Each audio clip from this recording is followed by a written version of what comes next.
Bonjour à toutes et à tous, bienvenue dans cette nouvelle édition de ce samedi 27 septembre 2025. Voici les titres qui vous seront développés.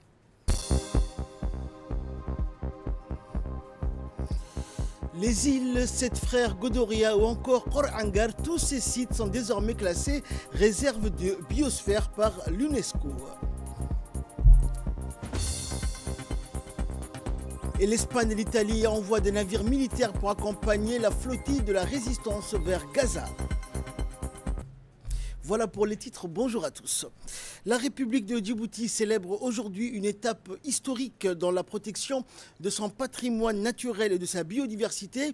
C'est ainsi que les archipels des îles Sept Frères, Rassian, Korangar ou encore Godoria la Belle, tous ces sites ont été officiellement reconnus comme réserve de biosphère par l'UNESCO, l'Organisation des Nations Unies pour l'éducation, la science et la culture, lors de la 37e session du Conseil international de coordination du programme sur l'homme et la biosphère tenue les 26 et 27 septembre à Hangzhou en Chine. Cette reconnaissance internationale distingue la richesse exceptionnelle des écosystèmes marins et terrestres de ces terres protégées, notamment ces récifs coralliens, les mangroves, les eaux pélagiques abritant des poissons migrateurs tels que le requin-baleine, ainsi que des mammifères marins et une multitude d'espèces d'oiseaux et de reptiles dont plusieurs sont menacés à l'échelle mondiale.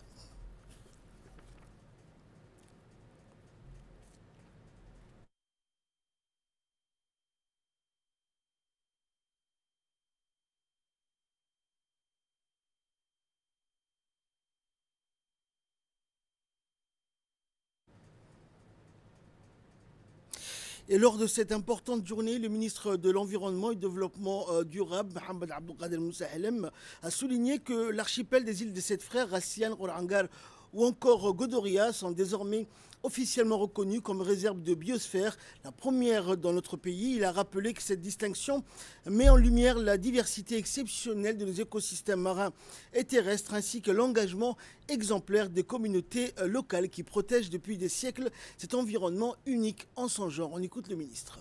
Chers compatriotes, ce samedi 27 septembre 2025, Djibouti a obtenu officiellement la reconnaissance internationale d'un de ses joyaux naturels comme réserve de biosphère de l'UNESCO. Le paysage est splendide, la diversité biologique unique et exceptionnelle et surtout l'engagement exemplaire pour la conservation et la protection de la communauté locale de l'aire marine protégée des îles des Sept Frères, Korangar, Rassian et Godoria ont attiré toute l'attention des experts de la 37e session du Conseil international de coordination du programme sur l'homme et la biosphère de l'UNESCO, qui s'est tenue du 26 au 27 septembre 2025 à Hangzhou, en Chine. Cette reconnaissance mondiale, une première pour notre pays, prend sa source et son inspiration dans la vision éclairée du président de la République, son Excellence M. Ismaïl Omar Guelleh, qui nous a demandé de valoriser nos écosystèmes marins, terrestres, au-delà du contexte national. Aussi, le pari est tenu et nous remercions chaleureusement pour son engagement et son soutien inlassable. Chers compatriotes, les réserves des biosphères sont définies comme des aires portant sur les écosystèmes terrestres et marins reconnus au niveau international dans le cadre du programme de l'UNESCO sur l'homme et les biosphères. Nous sommes extrêmement honorés d'avoir pu montrer au monde entier que notre aire marine protégée des îles des Sept Frères, Korangar, Rassian et Godoria répondent à tous ces critères essentiels pour notre développement durable. Située à l'entrée de la mer Rouge et à l'extrême nord-est de l'océan Indien, la nouvelle réserve de biosphère de l'archipel des îles des Sept Frères, Rassian, Korangar et Godoria, renferme les habitats côtiers, parmi les plus diversifiés, notamment les récifs coralliens et les mangroves. En outre, les eaux pélagiques constituent le lieu de passage et de reproduction d'innombrables espèces d'oiseaux, de reptiles, de poissons migrateurs, comme le requin-baleine, le mammifère marin, dont la plupart sont menacés au niveau mondial. Et dans la seconde partie de son intervention, le ministre a souligné que cette reconnaissance n'était pas une finalité, mais l'ouverture d'une nouvelle ère d'opportunités pour le développement durable, le tourisme écologique et la préservation du patrimoine naturel à Djibouti et dans la région d'Obok notamment. Par ailleurs, la bande côtière de la première réserve de biosphère de notre pays offre de nombreuses possibilités en matière de tourisme et de pêche. En outre, la particularité de notre réserve de biosphère repose aussi sur la communauté locale qui a s'y protégé depuis des siècles cet écosystème unique au monde. Cette communauté vit en harmonie, cohabite et coexiste dans la nature, avec la nature.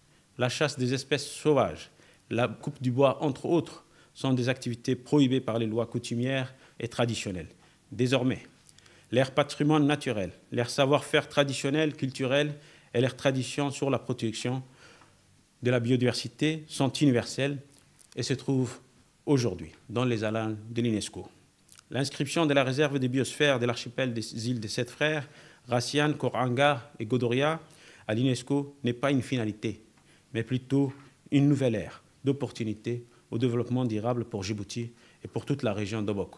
Il est important pour moi de féliciter et de remercier tous les acteurs et les institutions impliquées, notamment son Excellence Aïd Moïsed Yahya, ambassadeur et représentant permanent de la République de Djibouti auprès de l'UNESCO, ses proches collaborateurs, son premier conseiller Adou Mohamed Ali, ainsi que mes proches collaborateurs, M. Dini Abdallah Omar, M. Ahmed Ali Mohamed, Mohamed Elmi Obsier, la représentante de l'UNESCO de Djibouti, Mme Idil Moussaïe, l'ambassade de France à Djibouti, à la région du sud de France, PACA, et enfin aux experts de l'UNESCO de Paris et de Nairobi. Dans l'actualité également, le secrétaire général du ministère de l'Environnement, Dina Abdallah Omar, a présidé ce week-end la cérémonie de clôture de la mission scientifique dédiée à l'étude des récifs coralliens de Djibouti. Lancée en 2022, cette mission avait pour ambition d'établir une cartographie précieuse de l'état de santé des récifs coralliens et de mettre en place un dispositif de suivi innovant basé sur des technologies de pointe. Objectif, fournir aux autorités nationales des données fiables et opérationnelles afin de renforcer la gestion durable des écosystèmes marins. Les travaux ont été menés par le ministère de l'Environnement et cette initiative a enrichi l'inventaire de la biodiversité marine, coraux, poissons, algues et invertébrés grâce à une campagne d'échantillage d'ADN environnemental. Elle a également permis d'identifier les zones marines les plus vulnérables ainsi que celles présentant une forte résilience. Écoutons à présent le docteur Sadat Salah Saïd qui a souligné l'importance scientifique de cette mission. Nous avons très vite compris l'importance de ce projet. Comprendre nos récifs coralliens et les résiliences face aux effets extrêmes des changements climatiques, c'est très important pour nous, pour notre environnement, mais aussi pour notre économie. Et donc du coup, on a très vite mis des jeunes chercheurs qui sont là pour accompagner ces projets parce qu'on savait que ces projets allaient durer dans le temps. Donc il fallait mettre des jeunes chercheurs pour être là. Et aussi, on a commencé à discuter, que ce soit avec le MED, le CERD ou l'équipe du TRC, sur la mise en place de ces laboratoires qui vont en fait nous permettre de non seulement renforcer nos capacités, mais aussi développer la recherche et la formation des jeunes. Parce que ce sont les jeunes, eux, qui sont concernés aujourd'hui par ces changements climatiques et qui vont sensibiliser plus que nous et meilleur que nous la population et l'État. Écoutons également l'intervention du secrétaire général du ministère de l'Environnement. L'objectif principal de cette mission est de réaliser une cartographie détaillée de l'état de santé des coraux, de l'état de santé des récifs coralliens de Djibouti et d'instaurer un dispositif de suivi novateur fondé sur des technologies de pointe. Cette initiative vise à anticiper les risques environnementaux, à approfondir la compréhension des mécanismes de résistance uniques des coraux de la mer Rouge et à fournir aux autorités nationales des données fiables et solides pour assurer une gestion durable de nos écosystèmes marins. Mesdames et messieurs, il me plaît de rappeler que cette mission lancée en 2022 a porté sur 6 sites stratégiques, à savoir Djibouti-Ville, Mouchha Maskali, Artablaj, Goubet, Tadjoura et Obok. Cette initiative a permis d'enrichir et de compléter l'inventaire de la biodiversité des coraux, des poissons, des algues, des invertébrés dans le cadre de la campagne d'échantillonnage d'ADN environnemental. Ces travaux constituent une étape décisive dans la connaissance et la préservation de notre biodiversité marine. Ils permettent de mieux comprendre la dynamique complexe de nos écosystèmes et d'évaluer avec précision les pressions qui s'y exercent, qu'il s'agisse des effets du changement climatique ou des conséquences des activités humaines. Mesdames et messieurs, les récifs coralliens ne sont pas de simples merveilles de la nature. Ils sont les gardiens silencieux de nos côtes, les refuges de milliers d'espèces, les piliers invisibles de l'économie bleue et les sources de vie pour les populations. Et à présent, nous allons parler transition verte avec la République de Djibouti qui a rejoint l'APRA. Reportage.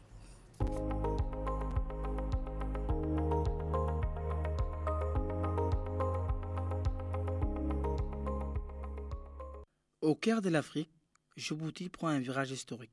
Les pays rejoignent aujourd'hui l'APRA, le partenariat accéléré pour les énergies renouvelables en Afrique. Lancé à Nairobi en 2023, cette alliance panafricaine rassemble des pays africains et des partenaires internationaux autour des mêmes défis. Produire 300 gigawatts d'énergie renouvelable d'ici 2030. Accélérer la transition énergétique, renforcer la coopération entre les nations. En adhérant à ces mouvements, le pays prêt à montrer qu'un petit pays peut avoir un grand impact sur l'avenir énergétique du continent. La construction de ce parc éolien qui s'inscrit dans le cadre de notre transition énergétique constitue un jalon décisif dans le secteur de l'énergie. Des sacrifices considérables ont été consentis pour parvenir à ces résultats, car nous sommes convaincus que sans l'augmentation de nos capacités nationales de production énergétique, le développement que nous souhaitons pour notre pays ne serait ni possible ni envisageable. Les nombreux projets d'infrastructures d'envergure que nous avons impulsés ces dernières années, ainsi que la demande énergétique intérieure croissante, nous ont poussés à rechercher des solutions nationales, pragmatiques et durables, en exploitant le vaste potentiel de notre pays en matière d'énergie renouvelable. C'est le 13 janvier 2025 que Djibouti est devenu membre de l'APRA lors de la 15e Assemblée d'IRENA à Abu Dhabi, une adhésion validée à l'unanimité par le comité de pilotage de l'Alliance. Pour le ministre, cette intégration marque la reconnaissance de nos efforts en matière d'énergie renouvelable et nous ouvre de nouvelles opportunités de coopération avec d'autres pays africains. L'APRA, c'est une initiative panafricaine qui a été initiée au premier sommet climat de Nairobi en 2023 et qui a pour but d'accélérer le déploiement des énergies renouvelables au sein de notre continent africain. Nous savons très bien qu'en Afrique, nous regorgeons du potentiel d'énergie renouvelable naturellement conçu pour l'Afrique. Et notre production d'énergie renouvelable peine à décoller et à se développer en Afrique. Sur ce, cette initiative panafricaine qui a été mise sur la déclaration du premier sommet climat à Nairobi en 2023 a été très important pour tous les chefs d'État et chefs de gouvernement africains qui ont pris et qui ont signé cette déclaration de Nairobi pour accélérer le déploiement des énergies renouvelables en Afrique. Pour Djibouti, cette initiative panafricaine d'accélération des énergies renouvelables sur le continent africain s'inscrit pleinement dans la vision présidentielle de 2035 avec une Djibouti, avec une utilisation de 100% de son potentiel en énergie renouvelable. L'APRA et les objectifs de la République de Djibouti se rejoignent pour un seul objectif, un seul but, le développement et les investissements des énergies renouvelables pour une production saine et à basse carbone. Djibouti ne part pas de zéro. Les parcs éoliens de Goubet est déjà en service, fournissant une énergie propre. Des centrales solaires sont en construction. La géothermie fait l'objet d'une exploration avancée. Les pays étudient même l'hydrolien pour exploiter la force des vagues et au courant marin. L'objectif est clair, produire une énergie 100% renouvelable, positionner Djibouti comme un hub énergétique dans la Corne de l'Afrique. Ces projets démontrent l'engagement du pays pour un futur durable. Son ambition est de contribuer activement à la transition énergétique continentale. L'entrée de Djibouti dans l'APRA s'inscrit dans une dynamique africaine et mondiale.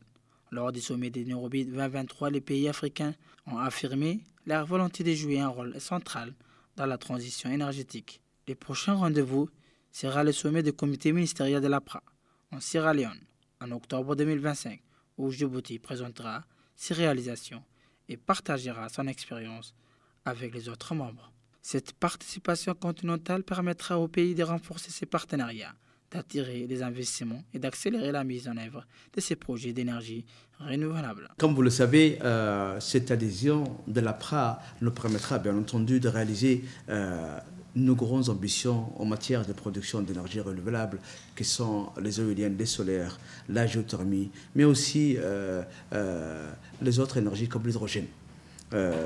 Djibouti pourra bénéficier d'attirer plus d'investissements sur la production d'énergie verte et les premiers retombées sont là. Vous avez, comme nos concitoyens l'ont si bien vu, démarrer les projets éoliens fin 2023 avec une production de 60 MW. Nous avons les projets solaires qui ont en cours de construction, le Chanceur du Grand Bara avec les 25 MW et les 10 MW de batteries. Nous avons les projets géothermiques qui sont aussi en cours de travaux. Nous avons les projets hydrogène avec la région du Nord, avec Hayou Green Hydrogène, qui est un projet important et qui va désengorger, mais aussi développer la région nord du pays.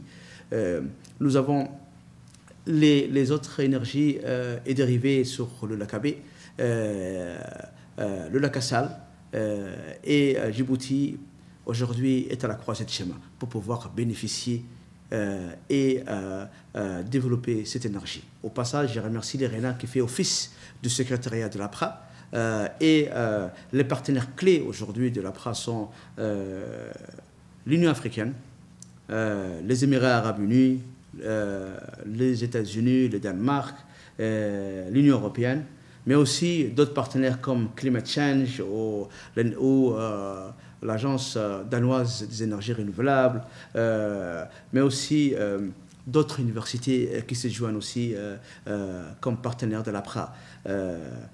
Nous espérons obtenir, Inch'Allah, des financements massifs pour développer davantage nos projets dans notre pays et sur le continent africain.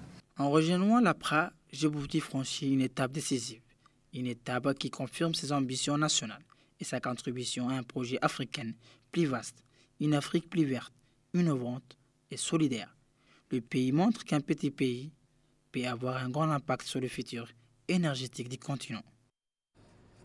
Fait divers à présent, un accident de la circulation est survenu aujourd'hui vers 11h sur la route nationale 1 au niveau de la montée de Wea dans la région d'Arta. En effet, un camion porte-conteneur s'est renversé sur la chaussée et la brigade de la sécurité routière de la gendarmerie nationale est intervenue rapidement sur les lieux pour dégager la voie et réguler ainsi la circulation.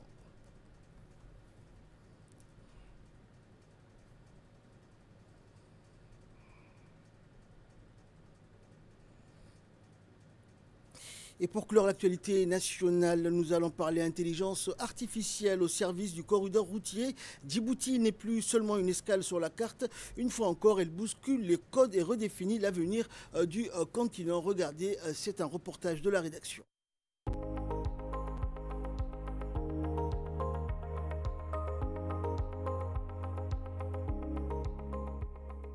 Située à la jonction de l'Afrique et de la péninsule arabique, à l'entrée de la mer Rouge et du détroit du Bab el-Mandeb, la République de Djibouti contrôle l'un des passages maritimes les plus stratégiques du globe. Près de 30% du commerce mondial y transite, reliant l'océan Indien et la Méditerranée via le canal de Suez. Mais l'importance de Djibouti ne se limite pas à la mer. Sa position continentale en fait la porte d'entrée naturelle des marchés de l'Afrique de l'Est. Les corridors routiers et ferroviaires du pays assurent la connexion vitale entre ces ports modernes et l'Éthiopie, géant démographique dont 90% des échanges internationaux passent par Djibouti, ainsi qu'avec d'autres pays enclavés de la région. Véritable artère économique, ces infrastructures placent Djibouti au carrefour du commerce mondial, régional et désormais technologique. Cette dépendance se traduit par un trafic intense. Près de 2000 camions franchissent chaque jour les corridors reliant Djibouti à l'Éthiopie.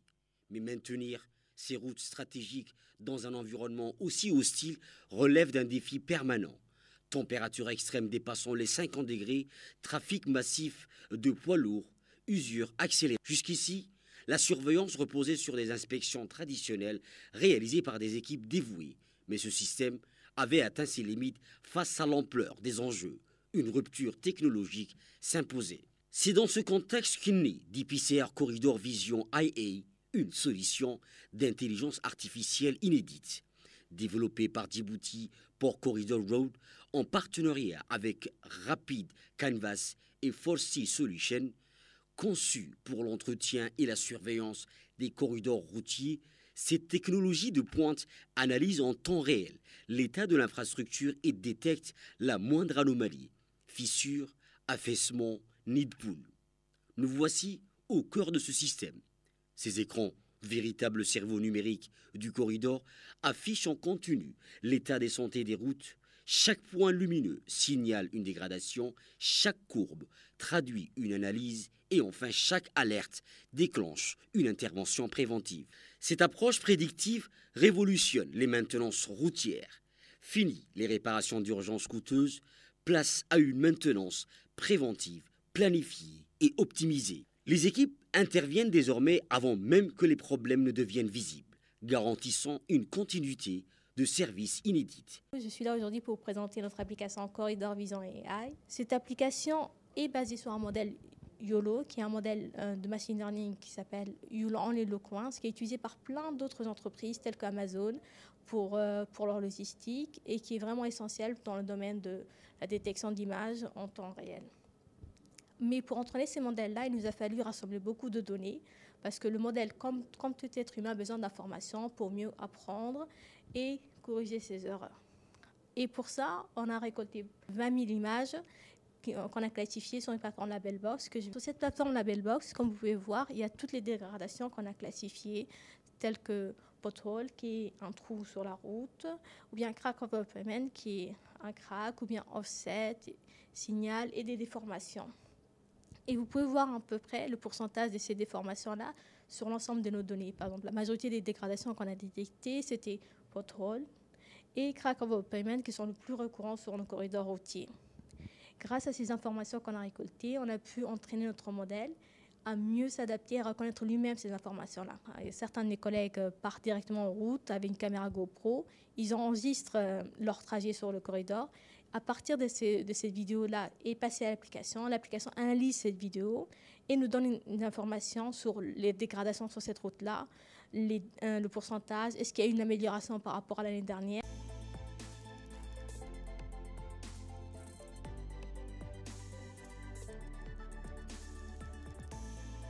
L'impact économique est majeur en réduisant les interruptions et en prolongeant la durée de vie des infrastructures. C'est toute la chaîne logistique régionale qui gagne en fiabilité et en compétitivité.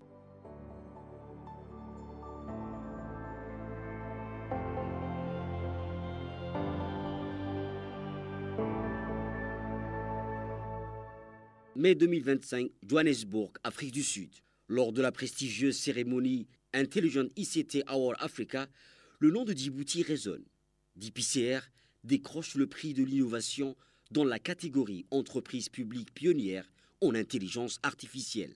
Une reconnaissance internationale qui couronne des mois de travail acharné et inscrit Djibouti sur la carte mondiale de l'innovation technologique. Avec le projet Corridor Vision AI, DPCR SA fait rentrer Djibouti dans une nouvelle ère de gestion intelligente des routes. Grâce à l'intelligence artificielle, nous modernisons nos routes corridors, renforçant la sécurité des usagers et consolidant le rôle de Djibouti comme un hub logistique et numérique en Afrique de l'Est. Son objectif est de passer de gestion réactive à une logique de maintenance préventive.